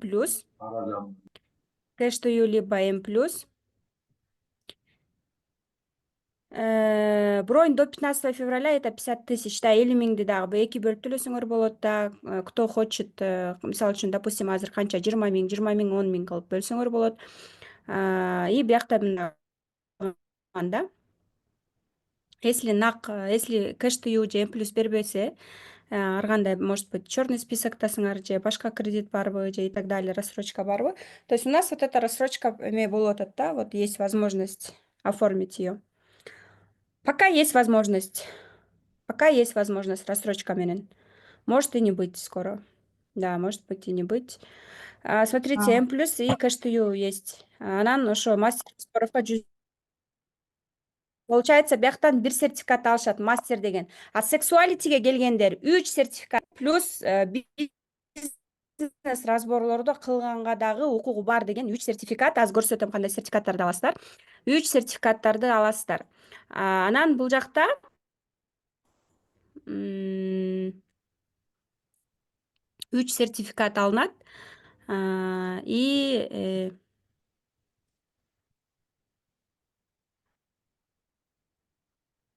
3 сертификат аласыздар. Я вам сейчас покажу, какие сертификаты получите. Получается, вот Международная академиядан, да, мастеров разборов. Амбассадорлукта чоң это, да, сертификат. Амбассадорлукта сертификат будет, чоң сертификат, амбассадор деген сертификат. Плюс бу именно талдоо чебери, бизнес насаатчылыкты бүткөндөргө 3 сертификат алууга мүмкүн. А нолдон келип аткан бир эле сертификат алышат, мастер разборов деп. Ошо менен официалдуу түрдө 5000ден болобу, 15000ден личный брендиңер бар болсо Инстаграмда, пожалуйста, 15, да хоть по 30 тысяч продавайте. Если Инстаграм ничего не ведете, ну, как продадите, да? Но как минимум 5000 сомдон үйдө разбор турат.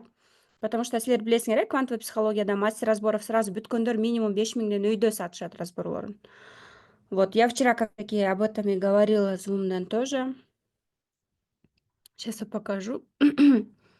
Кайда кетти сертификаттар? Не могу найти сертификаты. Вот, не могу найти сертификаты. Может, они здесь. Сейчас посмотрю тоже.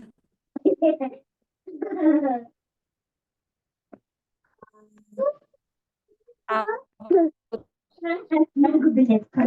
вот они. Вот амбассадорлуктун сертификаты, вот он дубайского образца, международный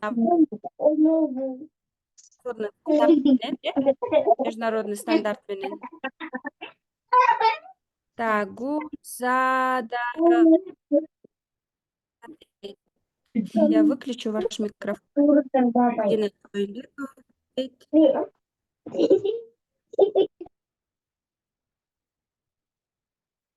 Можно включить?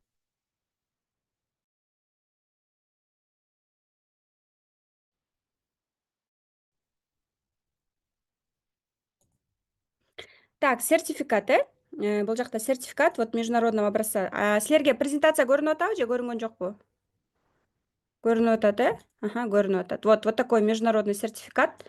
Вот такой сертификат будет. Это международного образца, да? И что хорошо, жөн эле курстарды ачып берип койбостон сопровождение кылынып атат бул жакта Заткан Жусупова тарабынан, менин тарабыман жана полностью команда менен сопровождение. То есть мы с вами сюсюкаемся, ходим, полностью обучаем и на русском, и на кыргызском, да, кыргызча, орусча, жолугушуу полностью монун баардыгын берип атабыз, да. Анан бул жакта нолдон келгендерге бул мастер разборов талдоо чебери. Бир эле сертификат алышат, момундай сертификат алышат. Мастер разборов, сертификат, ушул сертификатты алышат. 2 ай окушат биздин сопровождениеда жана Заткан Жусупованын кыргыз тилиндеги курстарына, Инна Тляшинованын мастер разборов курсуна, талдоо чеберине, трансформация курсу подарок, да. Менин курстарыма дагы это все доступ берилет. Канча психологдор келип атат, өздөрүн сата албагандар.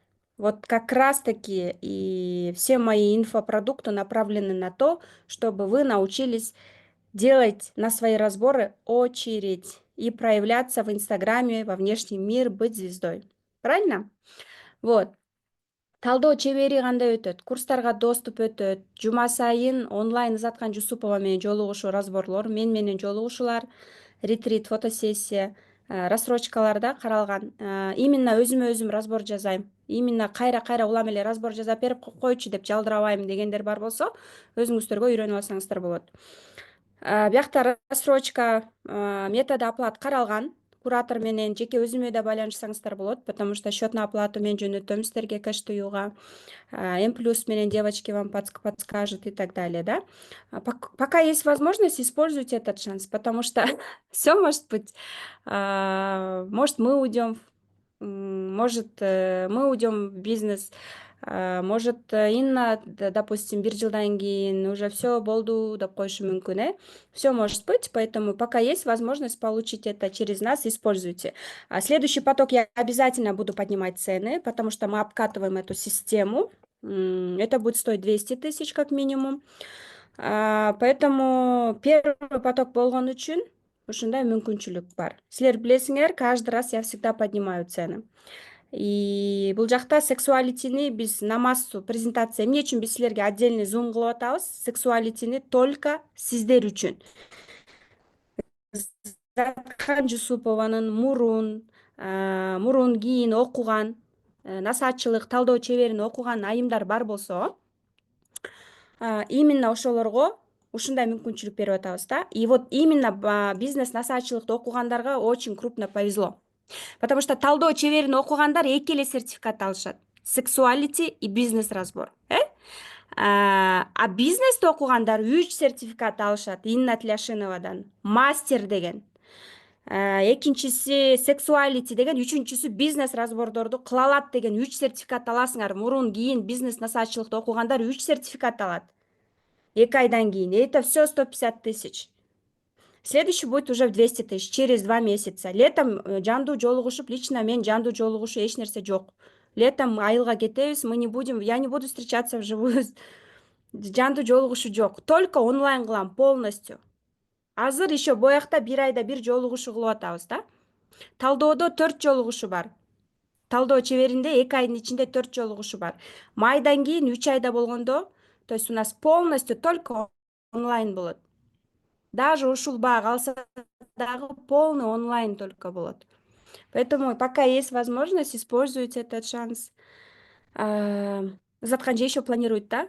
Переезд в Дубай дейм. Используйте это. Талдоо чебери окугандарга мына только талдоо чеберлерин окуган айымдар бар болсо, ичиңерде 2 сертификат аласыңар. Sexuality и разбор мастери деген. Плюс менин курстарыма доступ, Заткан Жусупованын талдоо чеберине 1 жыл кайра доступ. Мурунку талдоо чебери эмес, мына азыркы жазып аткан талдоо чеберине доступ. Куратор сопровождение кылат силер менен, чатта дагы, өзүңөрдүн дагы созвондоруңар болот. Жума сайын куратор силер менен 3 саат, 6 саат отурат. Заткан Жусупова силер менен 2-3 сааттан разборлорду жасап жума сайын отурат. Так, стойте. Курс сексуалите, по-моему, такого нету, да? У нас талдоо чеберинде бар ошол нерсе. Вот здесь то, что указано, вот это будет. Заткан Жусупованын 1 жылдык доступ трансформация курсуна, куратор сопровождение разборлор дейт. Мына бизнес насаатчылыкта 3 сертификат аласыңар. Бизнес насаатчылыкта силер 3 сертификат аласыздар. Талдоону гана бүткөндөр сексуалитиге келсе, алар 2 сертификат алышат. Вот. Нолдон келгендерге мастер разборов, это талдоо чебери. 1 сертификат алышат, жаңы нолдон келгендер. Баасы 150 000. Рассрочка бар, бөлүп төлөө каралган. Кэш тую менен М+, только 100 000ге чейин беришет. Ошон үчүн 100 000ди биз бере алабыз рассрочку, а остаток 50 000ди вы можете до 15 либо до 1 марта, да? Но если дальше уже 180 болуп калат да, рассрочкагачы. Вот, ушундай мүмкүнчүлүктөр. Ким азыр талдоо чеберин. Я могу условия очень сильно поменять, девочки. Обкатываю систему, потому что первый раз болуп атат, Анан первый болуп атат. Поэтому цены вот такие идут. И спецпредложение для вас, потому что силер өзүңүздөр суранып атасыздар, Иннанын да сертификаттарын алып калууга мүмкүнчүлүк. Орустар билесиңер, доступ просто ачып коет, они не будут с вами сюсюкаться. Сопровождение, түшүнбөгөн суроолоруң, жолугушуп алып дагы общий разборлорду жазуу мүмкүнчүлүгү. Летом следующий поток апрель аягы орозо, да, там апрель аягы май болуп калса, вот, допустим, дальше только уже второй. Если дальше, то только онлайн болот. Никаких живых встреч, максимум за 2 месяца 1 жолугушуу болушу мүмкүн, да. Так, что у нас еще дальше? Бул жакта бөлүп төлөө каралган. Талдоо чебери, мастер разборов талдоо чебери 1 жыл доступ. Обратная связь 2 ай. 2 ай окуйсуздар кадимкидей. SMM сатуу менеджер өзүңөрдү сатканды, мындайча айтканда разборуңду сатканды, ошол разборуңа очередь кылганды. Как это все делать? Мен менен тоже зумдар бар, жолугушуулар бар ушундай. 3 жандуу жолугушуу 2 айда. Талдоо чеберинде 3 жандуу жолугушуу бар. Курс ортологондо, курс башталганда, ортологондо, аягында плюс еще выпускной отдельно болот. Жума сайын онлайн жандуу разборлор болот, талдоо чеберине келем дегендерге. Бул жакта менде негизи эле көп психологдор жүрөт, классический, цифровой, сюцай мастерлерин дагы чакырамын, потому что разборлорду кошо алсаңар, вам цены не будет. Представляете, ваша методика, любой методика, кайсы методикада иштесеңер дагы, это силер ишенген, жакшы көргөн методикаңар, ошонун үстүнө да кошо алсаңар, 2 эсе вам цены не будет.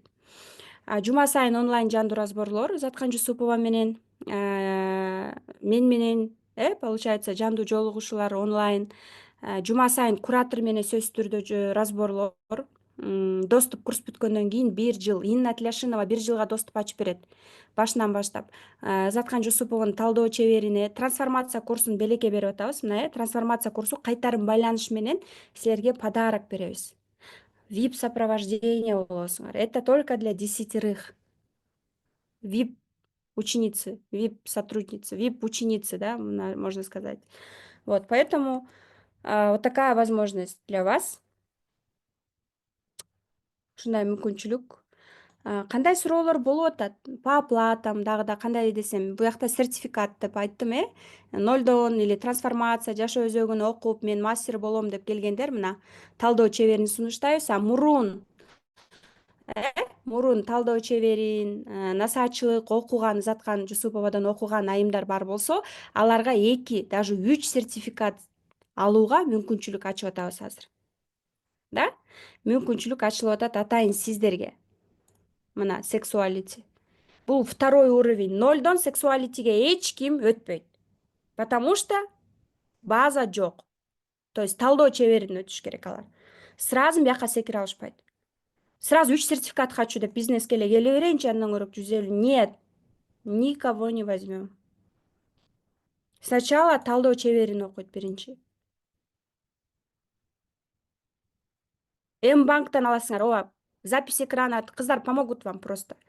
Или ошо М-банкка барып туруп эле там куратор болот. Обратитесь, ким менен сүйлөшүп атасыз. Ошол кыз сизге полностью айтып берет, сопровождение кылат. Мага өзүмө чыксаңар болот, кааласаңар. Талдоодо окугандар 2 сертификат Инна Тляшиновадан, мастермин деген. То есть башыңарды бийик көтөрүп алып, мен Инна Тляшиновадан я просто же знаю вас. Мен Иннадан окугам деп келесиңер го мага. Мен Иннадан окугам деп келесиңер.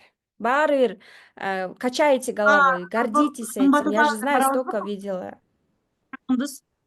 Кундузга барганда сразу разборлорду кымбаттатышат.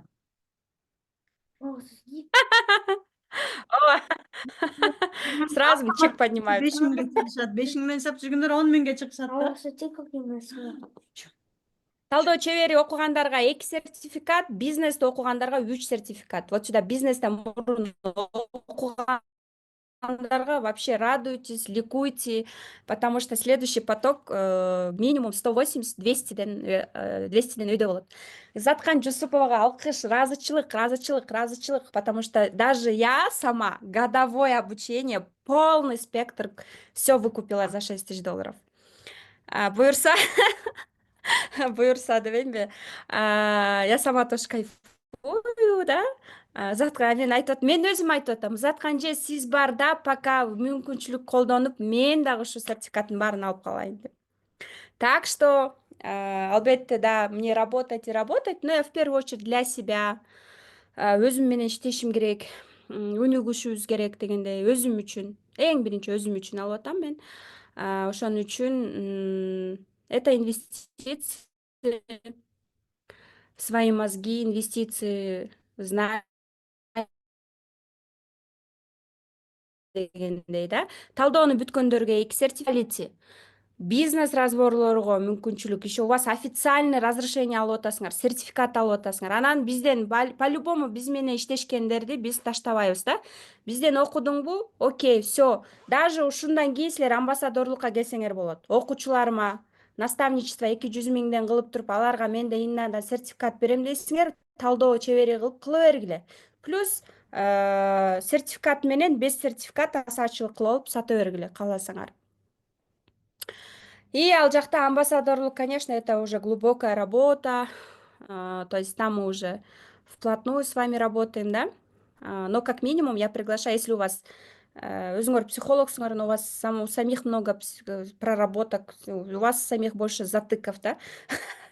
Больше психологтор менен иштегенде, поэтому работайте над собой дегендей. Постоянно психологияны билесиңер го, постоянное обучение, работа. Я сама 3 года психологии, 3 жылдан бери эле окуп келе жатам. Но чем больше углубляешься, тем больше кайфуешь. Эл силерге эмнеге акча төлөп атат? Силер окуган үчүн, силерде билим бар үчүн төлөп атат. Понимаете, что вы если еще сертификаттарды пока академия берип атканда алып алсаңар, тем более биз сопровождать этип атабыз. Биз кураторлор менен мен кошо бул жакка жүрөмүн. Сизлер билесиңер, мен менен зумдар болгондо эмне кылам мен? Силерди акча таптыртам. Будем реализовываться, да? Өтө көп возможностьтар бул жакта караңыздар. Мастер разборов сертификат. Бизнести бүткөндөргө мастер разборов сертификат, сексуалити сертификат и мастер бизнес разборов жана мастер про деп туруп сабактарды ачып баштабадым. Ошолордун баардыгын почти алып атасыңар, элестеткиле, 50 000 и плюс 1 жыл доступ, плюс 2 ай биз менен болобуз. Ретрит дагы болосуңар, ретрит кандай өтөт көрөсүңөр, опыт аласыңар, да хоть внедрите свои ретриты, если хотите, научитесь этому. И плюс 2 ай Заткан Жусупова өзү дагы монтип разбор жазайсың деп силердин өзүңөрдүн заттыктарыңар менен иштейт. Силердин жеке брендиңерди наставление беремин. Хорошо? Албетте, по вашему усмотрению, мен өзүмдүн блогторумду толтурам, өзүм үчүн эле окугум, өзүмө разбор жазагым келет десеңер, пожалуйста. Инстаграмга чыкпай эле кой, өзүң менен иште. Все по вашему желанию. Кандай суроолор бар дагы? Кандай суроолор бар? Бөлүп төлөө боюнча айттым, 10 000, 20 000 бронь кылсаңыздар болот. 10 000 бронь кылсаңыздар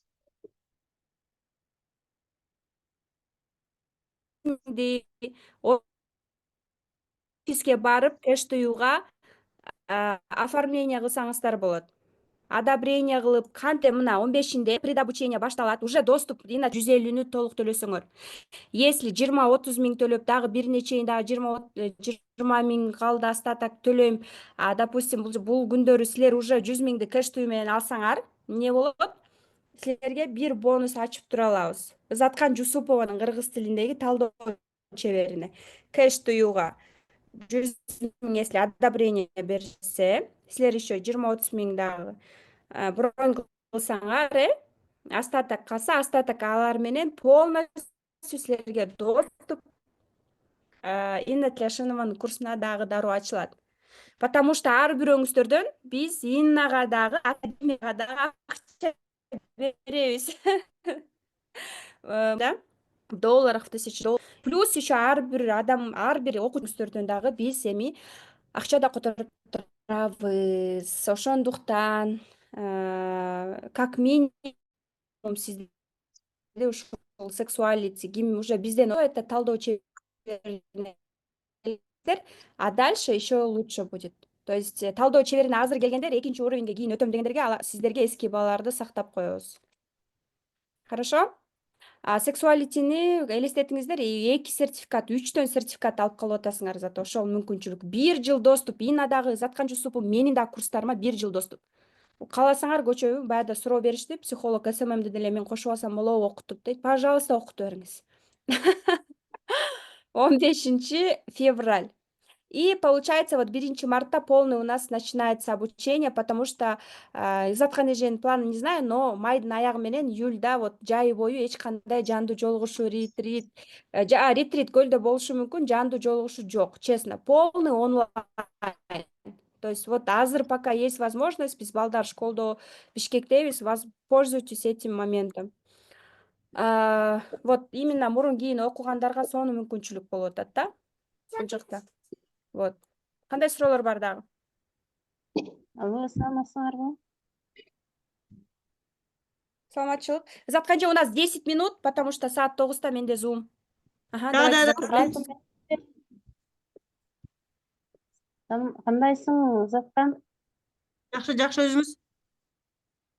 Жакшы, рахмат. Мен сатуу менеджерине катыштым эле. Ошоюнча да бир маалымат бересиңер, биринчи жолу катыштым да. Сатуу менеджери боюнча маалымат жок. Бул жакта талдоо чебери, сексуалити и амбассадор 3 курс боюнча гана, сатуу менеджери боюнча кайсы жакта катышсаңыз ошол жакка кайрыласыз. Бул жакта бизде Рахат айым чыгып сүйлөп коеюн дейт. Рахат айымга сөз убакыт берели. Биздин 10 минутта эле убактыбыз калыптыр. Рахат. Саламатсыздарбы, кутман кеч, урматтуу айымдар. Көп эме боюнча суроолор берилип эме болбоду. Мен өзүмдүн баскан жолумду айтып кетейин. Эч нерсени ойлонбой, эчтеке мындай переживать этпей, курска жазылсаңар, силер эч бир жаңылбайсыздар.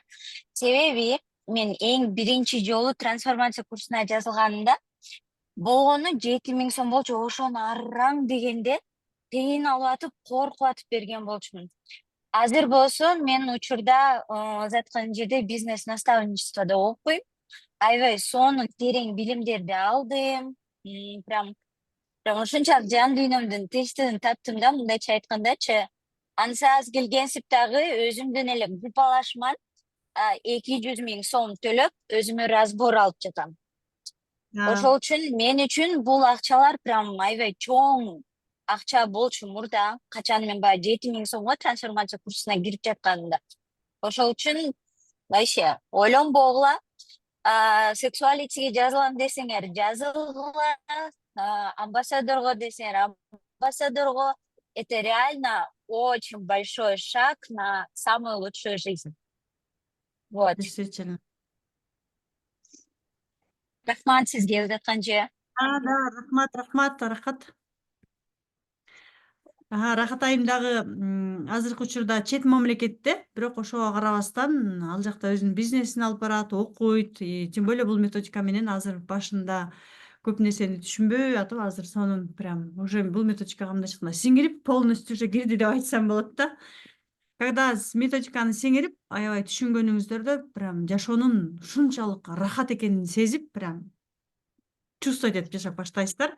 Ал, конечно, талдоо чеберинен өтүп, сексуалитиге келгенде башталат да. Да, сон рахмат. Келиңиздер, анда биз бүгүнкү сабагыбызды жыйынтыктайлы сиздер менен, талдоо чеберине бронь боюнча, сексуалитиге бронь боюнча биз толук маалыматтарды берип өттүк сиздерге.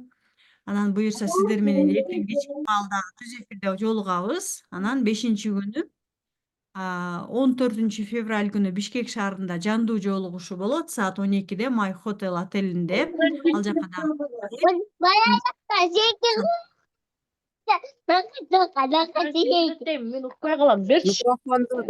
Микрофондорду өчүрүп алсаңар. Нуриза, микрофонуңузду өчүрүңүз. Кандай бронь боюнча дароо бул жактан маалыматтар толук берилди. Сиздер кураторлоруңуздарга байланышсаңыздар болот. Кураторлор ким экенин өзүңүздөр билсеңиздер керек. Билбесеңиздер, анда бизде куратор Элина, Гүлдесте эже, Зина, Нургүл эже, Чынар эже, Элзат айымда. Кураторлор менен байланыш. Менеджерге да кайра берсек. Да. Менеджерлерге кайрылышсын, ким менен сүйлөшсөчү. Азыркы учурдагы өзгөчө курстардан күтөбүз, окуңуздар. Булардын баардыгы сиздер үчүн, өзүңүздөр үчүн, бир гана өзүңүздөр эмес, балдарыңыздардын келечеги үчүн, мындайча айтканда, тектен келе жаткан матрицаны сындырууга мүмкүнчүлүк аласыздар. Сындырганга болот, андан чыкканга болот дегендей да. Ошондуктан келиңиздер, окуңуздар, өзгөрүңүздөр, элге дагы пайдаңыздарды тийгизиңиздер. Элге кызмат кылам мен, эл үчүн ушундай кылам деген болсоңуздар, вот эл үчүн кызмат кылганга бул аябай сонун курстар. Тем более бүгүнкү күндө көрүп атасыздар да, мен Кундуз Таштанованын жардамы менен да, Кундуз мындайча айтканда мостта, мен менен клиенттин ортосундагы мост. Ошон үчүн мен бул жака проектке Кундуздагы давай Кундуз өкөлөп бул проектти алып баралы. Өкөлөп ушинтип элге болушунча эки жактан жардам берели. Мен психология жактан, билим жактан, Кундуз именно бренд, сатуу, байланышуу жактан силерге бүт билимдерин берет. Ошондуктан экөөбүз биргеликте иштеп жаткан учурда, биргеликте мүмкүнчүлүк берип жаткан учурда алып пайдаланып келсеңиздер, окусаңыздар аябай жакшы болот. Ыраазымын барыңыздарга. Кураторлор менен байланышыңыздар. Сурооңуздар болсо жеке жазсаңыздар дагы болот мага.